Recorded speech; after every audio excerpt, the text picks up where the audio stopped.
Welcome to the Develop Yourself podcast, where we teach you everything you need to land your first job as a software developer by learning to develop yourself, your skills, your network, and more.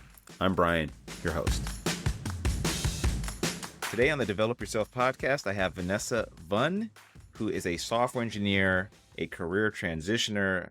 I've known her on LinkedIn, met her off LinkedIn. She's got a sizable following, excellent advice, and just a really cool story.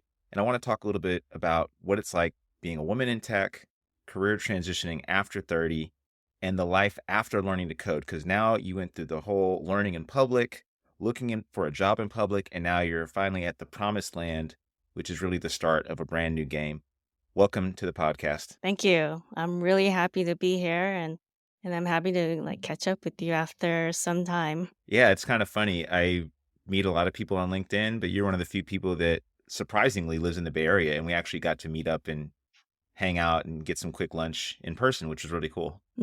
Yeah, and because I live in the Bay Area, I get to see a lot of people in person too from LinkedIn. So I'm constantly looking up for ways to meet people in person.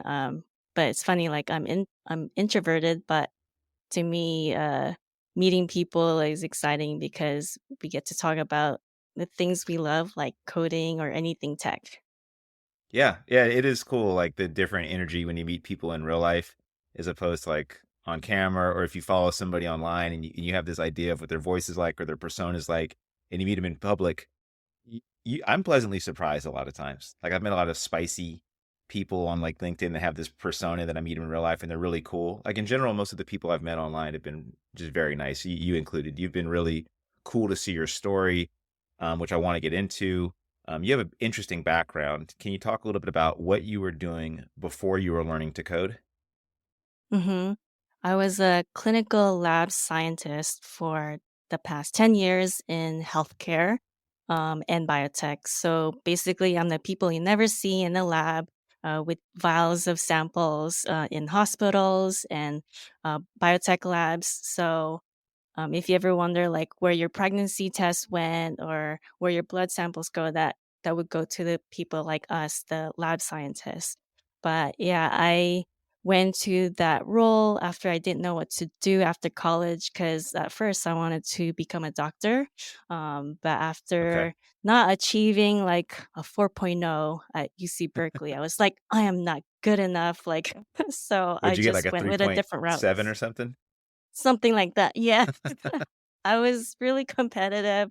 I was, surrounded with around, other PMed students, so the standard was high, and I thought, I didn't, have that I didn't hit that standard. So this was not your dream occupation. No, actually, my parents, especially my dad, wanted me to become a doctor, so I was trying to fulfill their dream. Um, I actually started coding in middle school, but I was steered in a direction to become a doctor. So I quit that. And also, my bio teacher said that I should be a doctor because I have the handwriting of a doctor. So I'm like, okay, sure, let me try that. Let me ditch coding. I'm the only girl. I don't fit in. So hmm whatever. That was my mindset back then.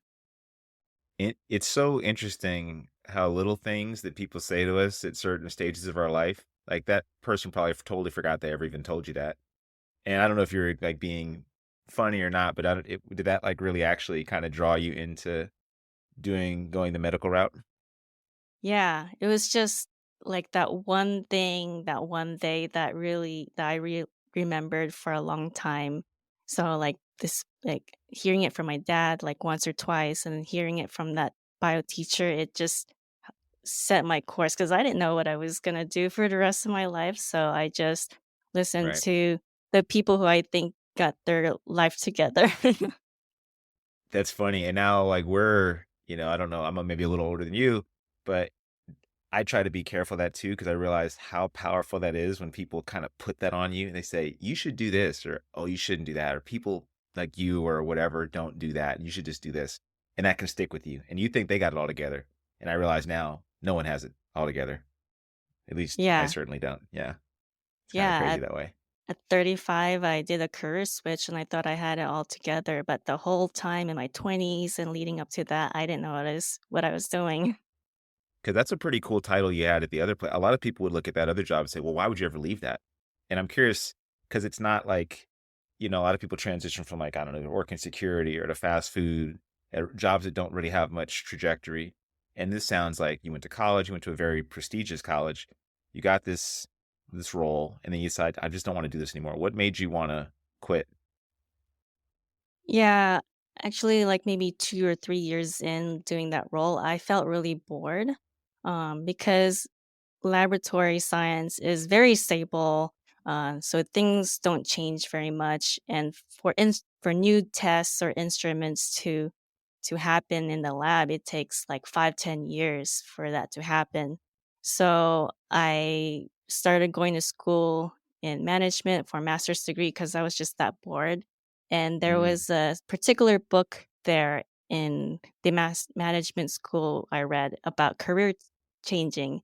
And that was like the seed that implanted in my head. Like, I don't have to stay within healthcare or being a scientist to fulfill like um that thirst inside me. Like, I didn't know what it was. I just wanted something different. But when the pandemic hit in 2020, that was when I really sat down and did soul searching. I even hmm took a like a strength training class, like figuring out what my strengths are, what sparks joy inside me. And I started writing down like what I enjoyed as a kid, and coding and art was the spark of it. That was something I wanted to go back to. So I started coding a little bit to see if I still like it. A couple months later, I'm like, hey, I still enjoy it, hmm and it has the artistic side to it. And that's when I decided, you know what, I'm just gonna go for this because it felt right. That's awesome. That also is in line with what a lot of people that I see that are successful. They don't just go directly into like, I'm just going to do this and that's going to be my job. They decide, is this actually something I like? So when you decided, hey, do I like this enough to pursue it as a full time career? What did you do? Did you go on Code Academy or just videos, or what did you do to make that Yep, decision? it was Code Academy because it's like Knew it. number one on Yep. Google. Yep. But there was a part where I hit the React portion, and then reading for that hmm portion was, like, making me so bored, and that's where I started looking out for different resources, and I found a website called Scrimba where they really teach you how to use React, like, they don't just show it to you, they make you do it too, so that's where I felt like, I learned a lot about React, that kind of framework. I've heard nothing but good stuff about that site, and I'm a huge fan of doing like hands-on stuff. It's just kind of the way I like to learn. I know everybody has a different way of doing it. Some people really like videos. I tend to like text because I can just consume it faster, and then I want to just mess around until I get something on the screen that works. And that's typically how I learn the best. I think that's how most people do. That's probably why Scrimba is so popular. Outside of like these sources, did you do like any other like a boot camp or formal education, mentorship, or just all self-taught? It's all self-taught. I Ooh. created like a curriculum for myself. I actually studied a lot of different boot camps on their curriculum on like what they taught. And so I kind of picked and choose from those subjects and put it in my own curriculum, and I created my own schedule, and I picked out like Wow. what Udemy courses would fit into this kind of curriculum. hmm So it's a lot of just figuring out what I like, because I didn't want to go into the boot camp route because I'm like tied to that schedule, and I didn't want to Uh, be like studying like for 4 months straight because I had like around that time, I was getting married and I had, like, honeymoon, like, in the middle of it, so I oh, wanted okay. to have Yeah, right. the time to enjoy my honeymoon and not be, like and not miss it just because I have, uh, boot camp, so I wanted the flexibility and learning, on my own at my own time. That is really impressive and ambitious, but it makes sense. It sounds like your life has been a bit of an ambitious life in many ways. From when I hear it, I'm like UC Berkeley, you seem like the kind of person that could do a self-paced program on your own, like with your own curriculum.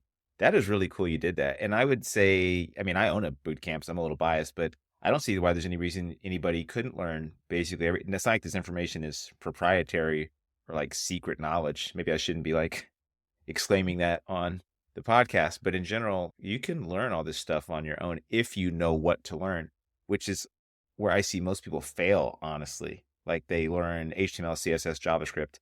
They know they probably need to learn React, and then they don't really know how to put it together, or they don't really know when to start learning React, and they fall apart at some place. What was your process for getting together this curriculum? Was it like you said, just going to other boot camps and looking at what they're doing, or is it kind of researching on the internet? How'd you get that solid of a curriculum down? Yeah, it's more like researching on the internet. Like I looked at different boot camps and then also like self-taught courses through Udemy, and they all have um a pattern, which is what you Hmm. mentioned, like learn HTML, CSS, JavaScript, and then some kind of framework like React or Vue, but most of the time, 99% of the React. time it's React, yeah. Yeah, And for then sure. after that it's the backend like Express and maybe MongoDB or Postgres, and then create your like full stack app, and that's like the final product of your self taught journey or through a boot camp. And so that Hmm. was like my main goal was to create a full stack app, even if it's like not perfect. And after that, create something that's totally on my own, like with my own ideas, with my own interests, and display it in some kind of portfolio and try to get some more experience to show um, future employers that I'm not just a boot camp person or a person doing this for fun as a hobby. So I really got serious about it and tried to make myself look as appealing as possible to employers. And you did a great job. I mean, I followed you on LinkedIn and I saw your cool rise to the job. And can you talk a little bit about like how did you get that first role? What was that process like? Yeah, so I tried many methods during my job search, and but the one that landed me on this role right now is through spray and pray, like mass applications. And I also did some LinkedIn networking as well. So I was just trying Hmm. everything. I just schedule it throughout the week to make sure I don't get burnt out. But the ultimate way I got to my first job is just applying as many applications as possible through LinkedIn Jobs or any other job sites I can find. Be like the first one. Like as soon as it gets posted, I get an Hmm. email notification and I just send my resume right away. And I I'm s- also I oh, also good. made sure that my resume is as polished as possible. So I hired someone to do my resume. So that's why I went with the mass application route. You are smart. And I'm so glad you said that because too often we hear you got to network, you got to learn in public. And I'm like, there's nothing wrong with that at all. And I've seen every kind of way you could imagine after now like doing this about 10 years. And I've worked at boot camps out my entire career and just kind of in general had a few jobs and done contracts and stuff. So I feel like I have a good kind of idea of what works. And what works is everything, Hmm. unfortunately. And you were smart because you also had hired a professional. I did it as well for my resume. I'm actually again on the job hunt and I'm hiring another professional to look at my resume and do that because I'm like, I don't want to guess anymore. I'd rather pay the one, two, $300 to potentially just get ahead of the people in line. But give me a number. What's the number of places you applied for? Would you say 500, over 500. I kept over? track of it in Whoa! my Excel. Of course you did. How many interviews? I would say between 7 to 8 interviews Okay, wow. and only one offer. Hey, all it takes is one. Hmm. You know, I don't care how smart you are. I mean, Kyle Simpson, author of the You Don't Know JavaScript series, he famously failed a ton of interviews and he actually was really open about it. And he failed an interview that was on JavaScript. And that was like mind blowing because I'm like, well, if this guy's not passing that, then what does that mean for us? And I think what it means for us is that these things are really subjective. and not the greatest measuring stick of our ability. So you have to kind of look at it like a game. And it sounds like you Hmm. kind of gamified the process as well. You say, okay, I'm going to put these things in order, and then I know I'm going to get somewhere with that. In your interviews, how many were data structures and algorithms versus not? Um, let's see. So I did out of like the 7 or 8, I did 3 technical 2 technical interviews, but actually both of them are not like leak code style. It's more like asking, do you know how to uh, filter from a list? Or Hmm. like the question kind of makes you play around with some kind of array or a very simple data structure. So 2 out of 8 is technical interviews on that. The rest, there weren't none. Though the job I have, they didn't test me on any like live interviews or technical. It's mostly just talking about my resume and what I've done in my like other roles that I've done. This is also underrated and a lesser known experience that people have happen. I had this happen too for many of the jobs I've gone to, where it was like zero technical interview. I've gone to somewhere it's like all technical. I've also gone to somewhere it's zero technical. It's like just talking and maybe talk about a little Mhm. system design. I'm it's senior manager level now, so that was my last interview. I'm expecting more of my interviews will be like that too. And also for junior roles, you see a lot of times it's based on, I don't want to call personality at all, but it's based on a bit of like, what's the aptitude of this person? Can we see ourselves working with them? Do they have the aptitude? Do they have the possibility of working well here? And you try to determine that from asking things like, hey, what did you do in the past? Kind of getting an idea of like, is this person intelligent enough? Do they seem have the right kind of grit and attitude to do well here? And that's the case for quite a lot of junior developers out there that I talk to. Also, for everybody that's getting all these data structure algorithm questions, there's a lot more that aren't, I'd say. So anybody out there listening that's on the leet code grind, you may want to recalibrate. Yeah. Um, I yeah, also enjoyed leak code. So just in case I was asked that, I was ready to. So I did some leak coding, like around 100 done on the website. I like it. Any like easy and medium ones, or do you have like by company Most or by No, mostly easy. Like I didn't want to do by company. that's really smart. You have a really solid plan. You should like, I don't know if you've written this out anywhere, but I'm sure people would love to read this if you do. Yeah, I've written some in LinkedIn, but I need to update the resource guide I had there. Oh, that'd be really cool. I'm interested myself, selfishly, so I can share it with students at Parsity as well, and kind of share it around other people I know could get a lot of benefit from it. Sure. Uh, you wrote a really interesting post on LinkedIn today, and this is a statistic that said 50% of women in tech leave the job before the age of 35. 30% of women over 35 are still in junior tech positions, compared to just 5% of men, despite software competency. This blew my mind, to be completely honest, and maybe that's my own bias being a guy.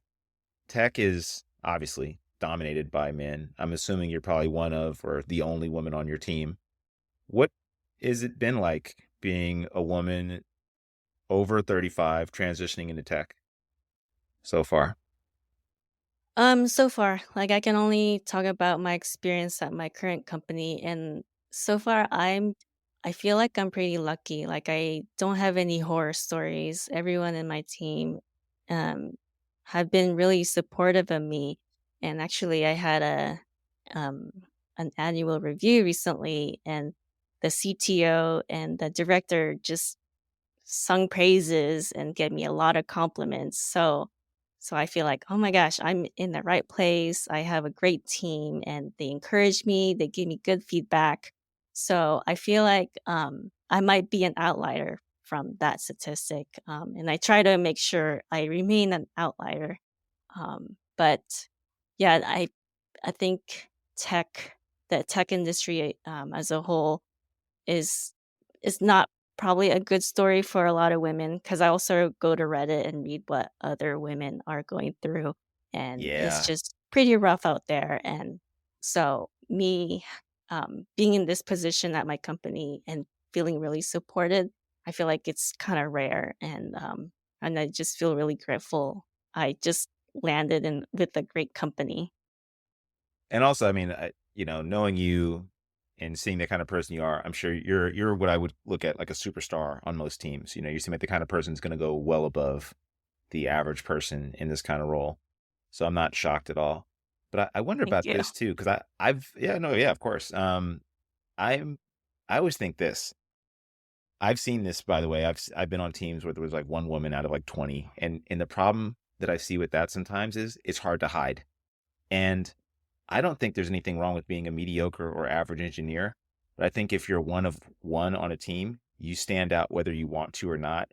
And I feel like that puts like this kind of unfair pressure on people to then like be above and beyond. You are above and beyond, I can tell and I can see, but I feel bad for people that maybe aren't, that are just struggling, just trying to be average, trying their hardest just to be average, and they have a hard time hiding. Like in a team of 50, if you're the one woman or the one like person of color or something like that, you can't really hide as well. Yeah, I mean, I think I'm like this maybe because of this pressure on myself. Like I always want to um over succeed, and probably because the way I grew up, like my Asian parents, my dad wanted me to be a doctor and achieve this and achieve that. So I still have that same drive and just proving to myself or to others. At first is maybe proving myself to others, but nowadays it's more like I believe in myself and I can do this for myself.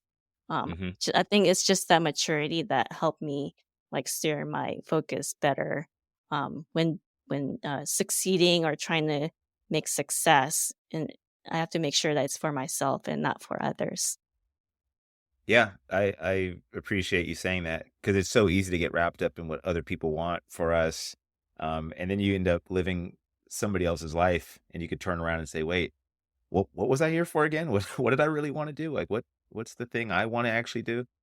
That's cool that you did this. I think too many people, I look at us both as very young, first of all, but I talk to a lot of people and they're like, "Oh, I'm 25 or I'm 30. And is it too late to," I'm like, "What are you talking about? Like, there's Oh so yeah. much longer you're going to be on this planet. I hope, right? Your life expectancy is going to be in the 80s now. If you're younger, it might be into the 90s. Social Security is likely not going to be the same state it's in right now. You may be working till you're Hmm. 65, 70. So the Yeah. idea that at 35 or 40 or 45 or 50 that you just kind of give up is a wild idea to me. I'm like, if you want to learn to code or if you want to learn to be a carpenter or whatever, just do it. Like Hmm. you'll probably figure it out. There's something out there for you. Might not be exactly what you want, but there's something out there for you to do. And I Hmm. would also say this thing about hiding or being like standing out on a team can happen for boot camp grads too. And you happen to have a few things. So you're a self-taught software engineer, woman on the team. And so you have a few things that might not work in your favor when it comes to presenting yourself really strong, but you also have an interesting background. You say, I have a medical background, went to UC Berkeley. Did your background and your education come up during your interviews, or was that like a point of interest for employers? So my company is SciShield, and they create like a platform um for scientists, lab scientists. And so Ah, because I'm a scientist, they're like, "Oh my gosh, you're a perfect fit because our nice. company is made by like this product is made by scientists for scientists." So the fact that I was a scientist was like part of their mission or part of their values. Like a lot of people in my company were former scientists or they worked in a lab before. So I felt like this was like a gold mine, like I struck gold being able to apply to a company that is full of scientists. That was smart. Yeah, that's a really smart move too, like looking for related fields. Like I think Danny Thompson, really famous on LinkedIn, he was a cook at a gas station or something like that. And I believe, I have to recheck this, but I believe he was looking for jobs that were like somewhat related to that. Like he didn't work at like the super cool tech startup at first. He went to like Home Depot or something like that on their dev team. People forget that every place has software developers now. Every industry has a need for software Mhm. developers. McDonald's have software developers. Home Depot, scientists, obviously. But that was really smart to do that. Was that intentional, or was that just kind of luck of the draw? I feel like it's a luck of the draw. I think it comes with mass applications. It Yeah, just right. I just find every company that has an opening out there, and I just happen to find one that fits me. Yeah, that's fair. For the mass applications, did you pay somebody to apply, or did you do all the applications on your own? Oh, no, I did everything on my own. Oh, Like, I ooh. dedicate Mondays for application days, and the rest of the week, I do other things. And you were working full time too, right? You weren't like Actually, on a I hiatus. did part-time. I quit my full-time job, but because I had license as a scientist, I can just pick up a per diem job at a hospital, so it worked out for me. Oh, okay, cool. But still, you were working part time and picking up work too. Mhm. So Yeah. that's a heck of a schedule. Yeah. Yeah, it was tough. Tough year. And now you made it. Now I'm curious now. Now you're in this new role when you're how many months are you into your new role now? I think I'm 10 months, so almost a year. Whoa. Nice. Early congrats. That's awesome. Especially getting a good review Yeah. like that. That's really cool. It's a great way to start. I know that was a scary time for me getting that first review. I'm like, oh my God, I thought I was gonna get fired like I every was day for a I while. was too. It's just weird. Yeah, like, especially the first 3 months, I was Hmm. thinking I was gonna get fired every single day for those first 3 months, until I had, like, a one-on-one, heart-to-heart talk with my, director manager, and that calmed me down. Like, when I got, like, good Nice. feedback, I'm like, "Oh, okay. I'm doing okay then. I'm not gonna get fired." Yeah, right. It's so funny how the problems in our head are sometimes just in our head. There's like a Yeah. quote about that. Like most of the worst things in my life never happened to me, or something Yeah. like that. Yeah. Is Exactly. is is there anything you wish you had learned before starting the role? Like, is there if you could go back and like, oh, I wish I'd learned this one thing before I started my software career? Um, I don't think so. I've done a lot of research before jumping in deep dive into career switching because I want to make sure I know what I'm getting into. Like I made sure I had my finances in order. I want to make sure like I have my curriculum ready, schedule figured out. Like I did the career switch with a lot of knowledge and like um there's nothing surprising, like, especially during the time of layoffs around that Hmm. time. I was like, "Okay, I expected this, I just need to keep doing what I was doing, um, keep learning new skills, get experiences through volunteering." Um, there wasn't anything that I would have done differently, if I were to start over. I like that. You didn't take any shortcuts. You don't have any crazy hacks. It's just consistent, methodical work that you did. I like that. And I think that's the not so fun thing for people to learn. Like there's no hack, there's no language you need to learn or some framework that's going to magically make you more hireable. In fact, I bet you're probably learning a lot of stuff on the job now that you didn't learn on your own, I'm assuming. Yeah, actually, like, I only knew, like, JavaScript and React, and now my work is Vue and PHP and some other things I don't know about. Uh, yeah, so the fact that they still hired me even though I knew React as long as I knew JavaScript, Hmm. and know how to troubleshoot and figure out things on my own, they just relied on me and I just get stuff done. Yeah, that's the common story. I've gone from like C sharp to JavaScript to Ruby back to JavaScript and hopefully something new at the next place. Hopefully if I get really lucky, maybe I'll do some Rust. Feel like a real deal smarty pants software engineer at the next place. Um, Last question before I get to some hot takes. What's the Okay. best part about this new transition? About this what's the best part about writing code for a living? The best part is that I find it, amazing that I don't find work to feel like work. To me, it feels like it's fun. Um, my husband last night, he was, like, going to bed, and he's like, "I'm proud of you." I was like, "What? Why?" Like, "You're still on the computer doing work." I'm like, "Yeah, like, I Like, oh enjoy it." yeah. Like, well, I'm off the job. Like, Mm-hmm. I know my director don't want me to be working like random times, but if I have an idea on how to solve or troubleshoot, I'm just gonna open up my laptop at 11 p.m. and code away. It just happens like that. Like yesterday, I was stuck in Yep. a problem for 8 hours and I walked away, came back, and I finished it in like 30 minutes. I was like, well, that's just gonna happen. And I Yep. enjoyed That it. that feeling is great, isn't it? When you finally figure something out, it's like that hit of dopamine you get from solving a tough Yeah. bug or something. It's hard to explain Yeah. to people that haven't done it. Exactly, and then so I feel like I can sleep better and have something to say during stand up in the morning. There you go. That's true too. You have that like additional incentive to be like, okay, now I can like share what I did and you feel like proud about it. I totally get what you mean there. That's really cool. Yeah, for people there's a statistic out there. It says 70% of software developers also write code as a hobby. So it's an interesting profession that the majority of people you'll meet just like doing it, which is kind of cool. Mhm, So I think that's why we have such like a large online community of people out there sharing their opinions more so than like maybe scientists or marketers, perhaps, you mhm. know. Before I let you go, some hot takes. X or LinkedIn? LinkedIn. Why? Um, I'm just not I'm just not active on X, and they keep changing their names, so LinkedIn, I feel like you have to verify yourself. Well, maybe you have to verify yourself, but I get to see, like, people's real names and Hmm. profile, and I feel like you can see more of their story through LinkedIn than X. X is like a bunch of text updates throughout the day. I don't find it fun to me. I'm trying to get on there for business purposes and also because there's a lot of interesting news that takes place there. It's like really up to date news on tech.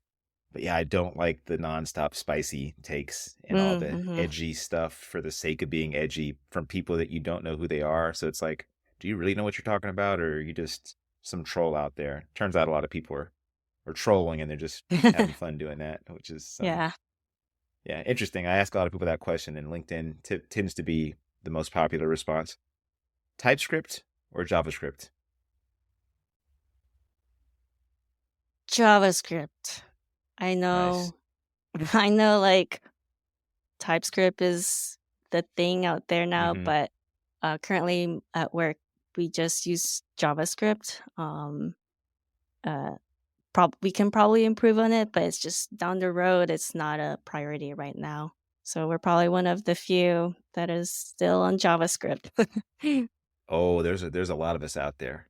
In fact, Ruby on Rails, they had a recent thing, some drama about them uh, adopting, not well, readopting JavaScript. They went away from TypeScript and said, we're dropping TypeScript. We're going back to JavaScript. They just didn't see the benefit. They didn't like all the type gymnastics they were having to do. Um, but yeah, it's funny. I'm learning TypeScript and I'm still using it in some projects, but in general, I find it a little bit annoying to be completely honest with you. I'm sure people are going to hate me saying that, but hey, Mhm. it is what it is. I'm glad you were kept it real.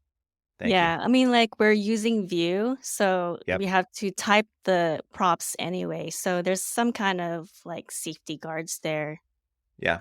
There's all sorts of cool stuff you can do now. There's like a JS doc and an annotation. You can get Mhm. a lot of the benefits without having to use like TypeScript. Yeah. Um, Last one, in person or remote?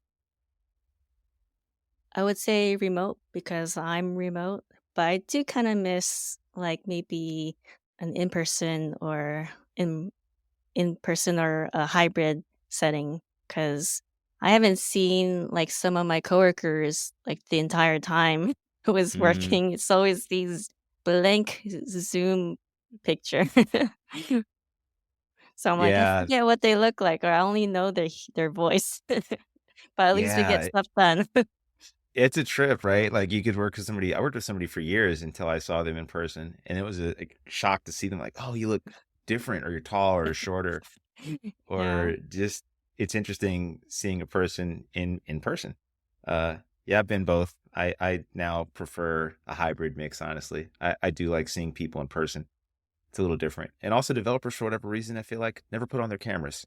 other departments tend to put on their cameras when they talk, and developers just don't. So I was working with a dude for a full year. I never saw his face.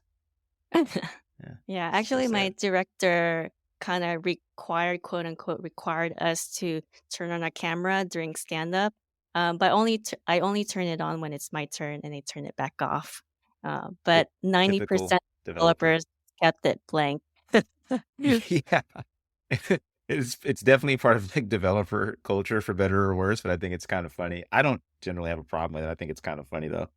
Well, hey, thanks so much for being here and being like open and candid. I really appreciate your answers. Where can people find you online? Where's the best place? LinkedIn, just find me at Vanessa-Vun, or just find you, and then you can see that we're somehow Oh, connected. oh yeah, I'll point them in the right direction. Also, in the show notes of this episode, we'll have a link to her LinkedIn profile. Definitely worth following. There's a lot of positive, practical, solid advice out there. Definitely worth a follow. Thanks again for being on the show today. Yeah, thanks for having me.